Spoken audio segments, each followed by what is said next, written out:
You ask Tiger to calculate. This deals with finding the midpoint between 2 points. The midpoint between the 2 points is 14, 7.5.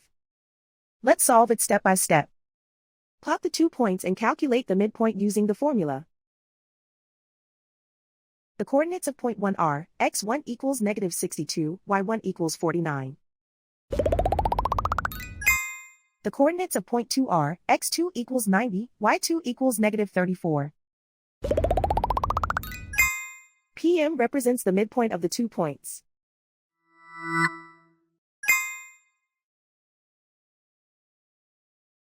Use the x values in the midpoint formula to find the midpoints x.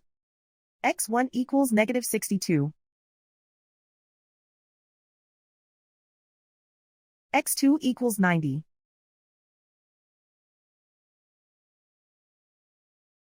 Simplify the arithmetic.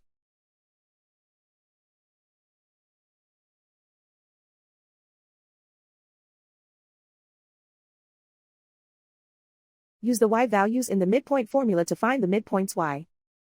y1 equals 49.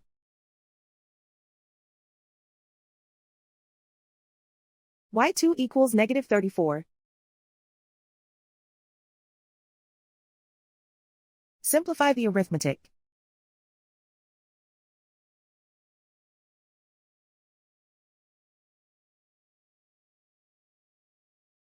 And so, the midpoint is 14, 7.5.